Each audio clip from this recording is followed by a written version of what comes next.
What is going on, everybody? I already know what it is and who it is. This is your boy Ed coming at y'all again with a brand new video, but this time to our YouTube. Welcome, ladies and gentlemen, boys and girls, people of the world. Yes, sir. We are back. I don't even know what chair to sit on, but what's going on? We are back with another brand new video, and I'm excited to bring this video because it's on my YouTube, right?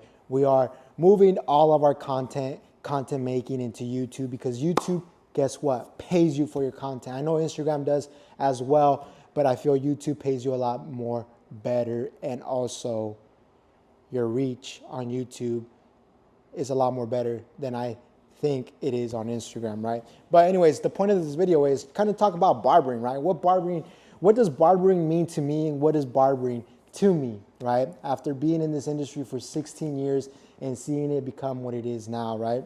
And it's really crazy because when I first started cutting hair, it was one of those things of like, you cut hair because you believe you could give a good taper. You cut hair because you believe you could do a better lineup than the next barber, right? You cut hair because you have a passion for making someone's hair look from average to great, right?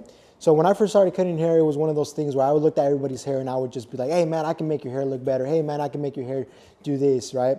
And it starts off by trying to convince people that you're the best barber, right? Trying to convince people that you have the best barber skills, right? You can give the best lineup, the best taper, the best fade, right?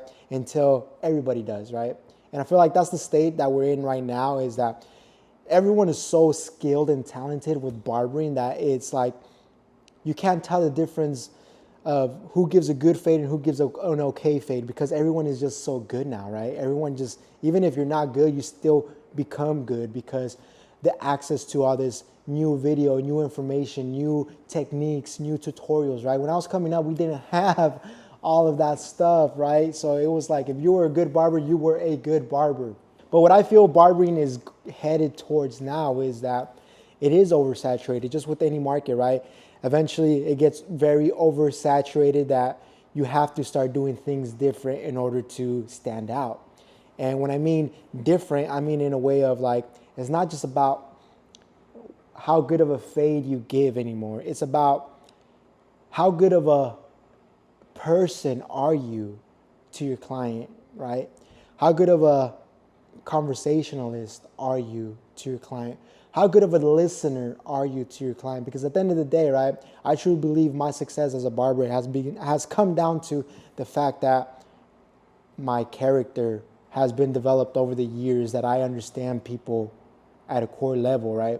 I understand people when they walk in here with negative energy. I understand people when they come in here with doubt. I understand people when they come in here with fear. I understand people in general, right? And that's what I'm trying to share with y'all here, is barbering is a people's game, right? Barbering is more than just cutting fades, tapers, lineups, shaves, right?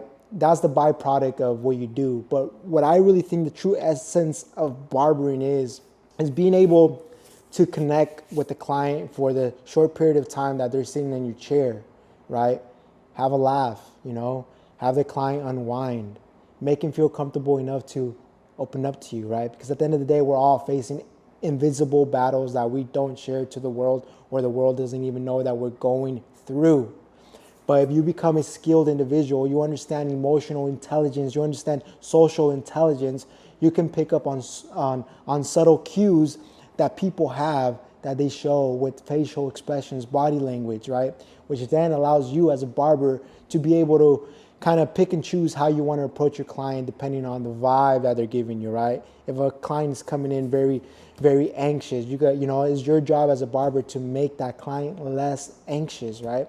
I know it's a lot of work, but I truly believe that's what makes you stand out from different other barbers, right? I had a client the other day, he's like, I'm not gonna lie to you, Ed, you're pretty expensive, right? I charge him $70 for haircut, beard, right, hot towel, everything. And then he gives me $80 tip.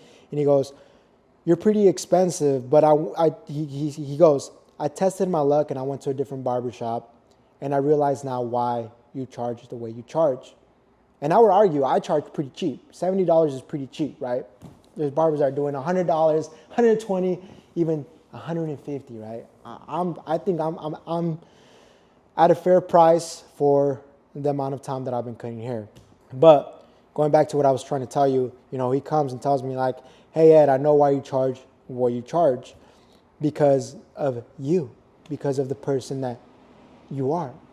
And what he meant to say by that is like, look, at the end of the day, people are not just coming here to get a haircut. People are coming here to learn about themselves. And the way they learn about themselves is through the conversation that I have with them, right?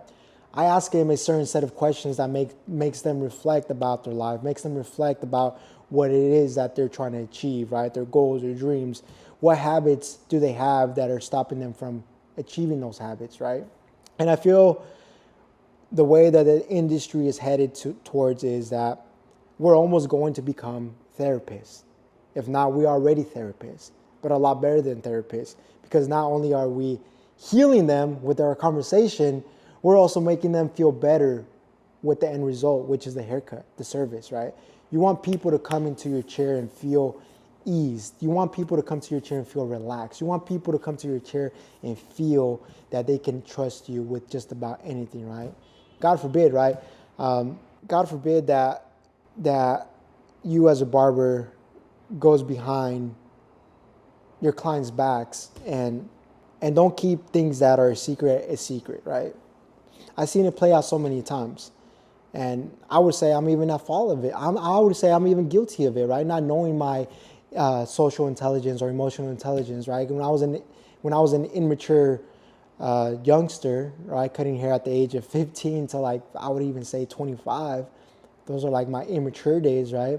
I feel I've made a lot of mistakes that I've been able to understand people at a core level on when they're lying to me, when they're telling the truth, right? Because at the end of the day, you see so much people every single day that you could just smell bullshit when bullshit walks in. But what I'm trying to tell you here is, look, as a barber, if you're a barber, you're watching this, take the approach of not just focusing on just the haircut, but focus on the conversation, focus on the client, focus on how the client can feel better with you, not just with a conversation, but also with the haircut, right? You have to be a well-rounded individual, because at the end of the day, the competition is really, really heavy out here in this barber industry. And if you're not being versatile, if you're not leveling up your character, you're not leveling up your life, right? If you're constantly in negative loops, you're constantly being negative, you're a party pooper. I wouldn't even say party pooper. You're a freaking how do I say it? You're a downer, right? You're just down about everything. You're not gonna attract clients, right? Clients are not gonna want to go to a barber that's always negative. That's what I'm trying to say. Be positive, be inspirational, inspire your clients, baby. Come on now, you already know. I'm gonna leave you guys with this video. I just wanted to get on here and just kind of share my thoughts on what I think 2026 is gonna be for a lot of these barbers, right? Even the most talented barbers that I know are not booked, are not busy, right? And they give amazing haircuts. And I ask myself, God damn, why are they not busy? And I realize it's not about the haircut. It's about who you are as an individual, that people want to come and support you, right? I have strangers that support me more than my own people that have seen me since I've started cutting hair. I have strangers that are buying my merch. I have strangers that are like, hey man, that hat is cool. Let me get it, right? Not even my own people that I started with support me the way these strangers do. And why? Because I help people. I help these strangers. I help them with whatever it is that they're going through in life. I ask them questions. I'm curious about what they do. Be curious, right? Be curious. People like to talk about themselves. I will leave you guys with this message, and expect more from me, because again, I'm trying to get paid. If I'm being honest, I'm trying to get paid. I'm trying to get paid for the hard work that I've done over the years with my content, right? I should have done this from day one, but hey, it's never too late to start. And hopefully I am living proof that with consistency and reputation and persistence, you can get what you want, right? I'll catch you guys on the next one. This has been your boy Ed. Again, if you like the content, you like the advice, you like what I'm saying, like, comment, subscribe, share. I would appreciate anything, okay? Anything. So I'll leave you guys with that one. You already know what it is, baby. Yeah.